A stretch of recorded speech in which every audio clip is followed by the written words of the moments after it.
Deuxième édition du journal pour la semaine. Bonsoir à toutes et à tous et bienvenue. Voici les grands titres qui dominent l'actualité. Des discussions ont eu lieu entre le ministre de la Défense Jean-Marc Berthier-Antoine et Mme Johanna Yolanda Gomez, chargée d'affaires AI du Mexique en Haïti. Au menu, la question de la formation militaire au profit des agents des forces de l'ordre haïtien. La ministre de la Condition féminine et aux droits des femmes Marie-Françoise Suzan a visité ce mardi 23 juillet 2024 le centre de réinsertion des mineurs en conflit avec la loi Sermicole afin d'évaluer les conditions de leur détention. La ministre de la Condition féminine et aux droits des femmes condamne le viol suivi de l'assassinat de l'adolescente Leïka Domon à Las Caobas. Et puis la Banque interaméricaine de développement octroie une aide de 110 millions de dollars à Haïti pour soutenir la lutte contre l'insécurité alimentaire, améliorer la santé et promouvoir l'inclusion des enfants et des jeunes vulnérables. A tout de suite pour le développement du journal. Bienvenue dans le développement du journal. Comme annoncé en titre, le ministre de la Défense, Jean-Marc Berthier-Antoine, a rencontré mardi Mme Johanna Yolanda Gomez, chargée d'affaires AI du Mexique en Haïti. Sur son compte X, il informe qu'ils ont discuté du renforcement de la coopération haïtiano-mexicaine en matière de défense, notamment de la formation militaire à l'intention des agents des forces de l'ordre haïtien. La ministre de la Condition féminine et aux droits des femmes, Marie-Françoise Suzan, a visité ce mardi 23 juillet 2024 le centre de réinsertion des mineurs en conflit avec la loi Sermicole. Selon les propos de la ministre, cette visite vise à témoigner de la solidarité envers les enfants et les femmes incarcérés, leur accorder de la sollicitude tout en évaluant les conditions de leur détention. Parallèlement, la ministre a affirmé que les autorités concernées sont préoccupées par cette situation. Suivons ces déclarations au micro de Vladimir Prédeville et Marie-Carmel Auguste. Nous sommes venus là pour manifester solidarité avec les prisonniers familles, avec les petits filles particulièrement. Nous devons clairement dire que le gouvernement connu avec le conseil présidentiel accorder une attention particulière à eux-mêmes. Et nous avons besoin de venir avec GEPAM, dans quelles conditions qu'ils vivent, dans quelles conditions qu'ils sont dans la prison.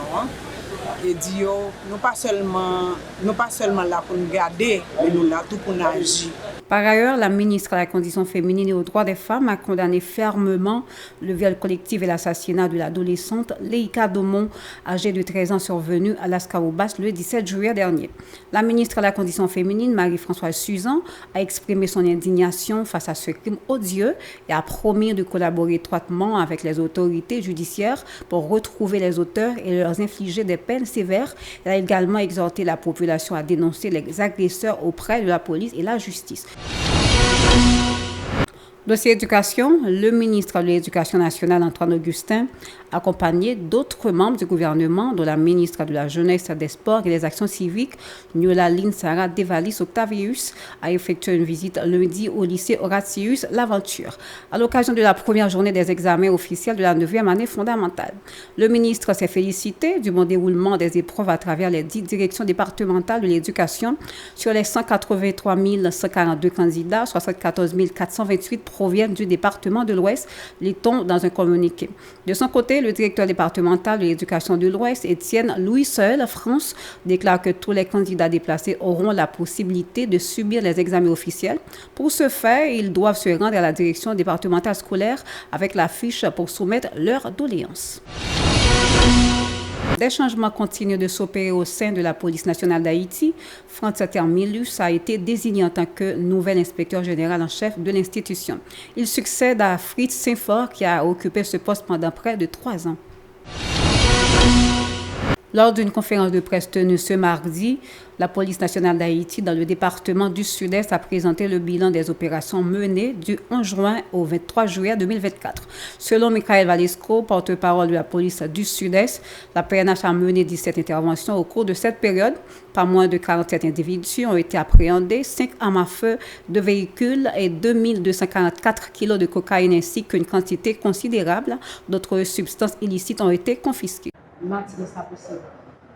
Nous l'avons présenté par la presse diverses interventions que la police sud-est a fait, spécialement SDPJ et MOP, dans la période 11 juin 2024 à la date d'aujourd'hui.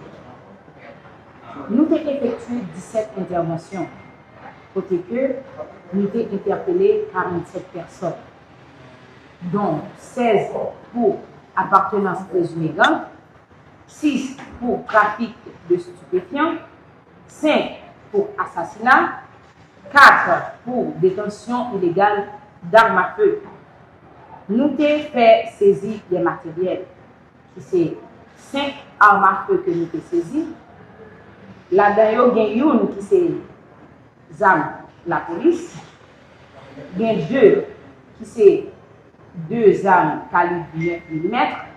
Il y a une qui c'est 40. Il y a une qui c'est une arme artisanale. Nous avons saisi 2 véhicules.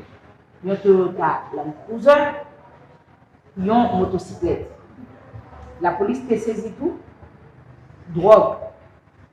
Côté que nous avons saisi 2,244 kg de cocaïne. Marijuana, quantité à non évaluée. Autre nouvelle, la Banque interaméricaine de développement a décidé d'octroyer lundi 110 millions de dollars à Haïti pour soutenir la lutte contre la sécurité alimentaire, améliorer la santé et promouvoir l'inclusion des enfants et des jeunes vulnérables. La BID indique que dans le cadre de ce programme, 165 000 Haïtiens recevront des transferts monétaires, tandis que 37 000 autres bénéficieront des transferts conditionnels. Autre dossier, le Rassemblement des Madansara a tenu une conférence de presse ce mardi.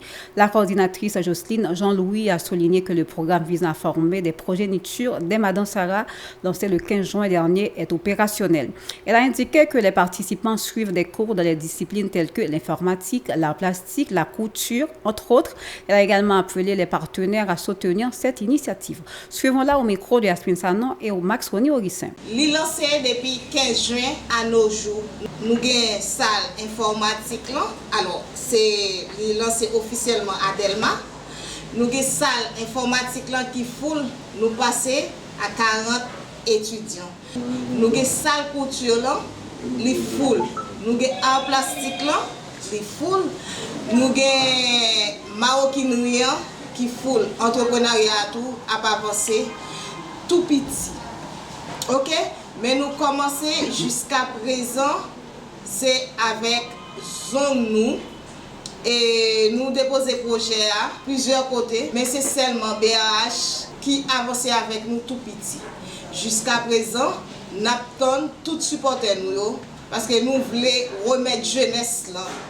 Yon outils nous-mêmes Madansara rôle nous. C'est nous croyons dans le pays nous parce que nous sommes grand monde, nous pas capable de passer misère kay voisin ba connaît. Nous voulons jeunesse ça qui va remplacer nous, faut que li gen un zam nan men. Zam pas là c'est pour construire Haïti. Responsable des relations publiques de cette structure, Luckner Edouard, quant à lui, a attiré l'attention des différents acteurs de la vie nationale et de la diaspora sur la nécessité de travailler de concert pour soulager la population de ces maux. Il a vivement encouragé les différentes couches de la société à s'engager dans la lutte contre l'insécurité et à relancer l'économie nationale. Suivons ses propos. Matin, c'est pour nous attirer l'attention aux autorités de l'État. Société civile organisée, secteur privé nous fait partie là. Communauté internationale, université et Haïtiens qui vivent dans la diaspora. Sous nécessité qui gagne pour travailler ensemble dans l'idée pour améliorer les mauvaises conditions de la vie de la population qui fait face à nos problèmes d'insécurité et la vie chère Haïti par jamais connaît.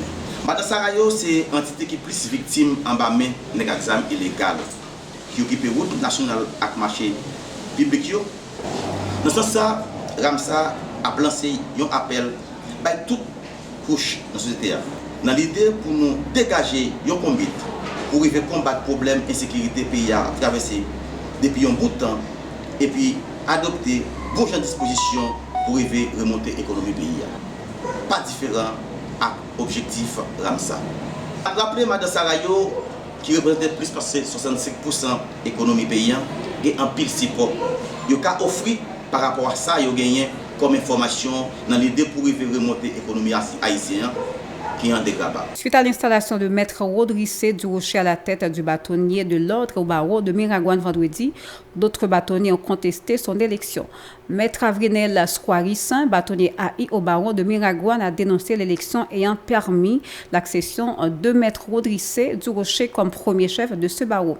L'homme de loi a expliqué que les conditions requises pour occuper cette fonction n'avaient pas été respectées. Suivons-le au micro de notre correspondant des NIP, Marc-Arthur Racine. Barreau de Miragouane a gagné M. Fisnel Saint-Louis qui était bâtonnier et avec des permissions, Barreau a dû organiser l'élection pour un nouveau bâtonnier pour venir terminer le mandat bâtonnier, ça qui c'est M. Fisnel. L'élection a été faite le 24 mai 2024 là.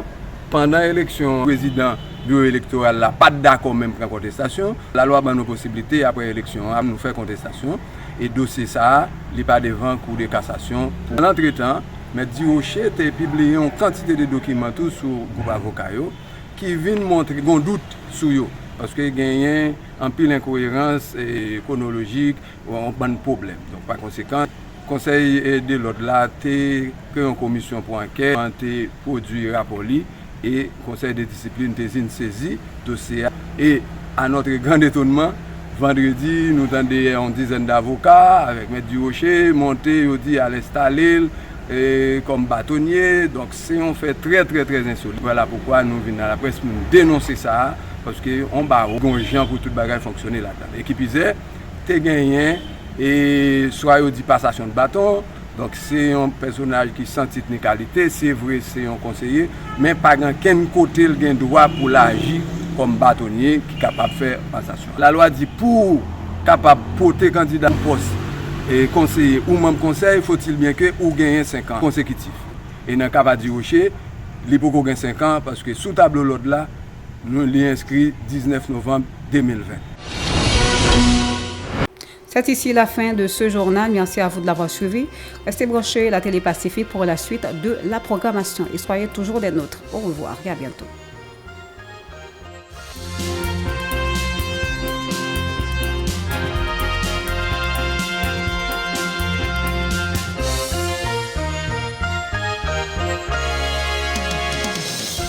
Si vous jugez que cette vidéo est intéressante, n'hésitez pas à liker et partager la vidéo. Et surtout, n'oubliez pas de vous abonner à cette chaîne et activer la cloche de notification pour ne pas louper aucune de nos vidéos.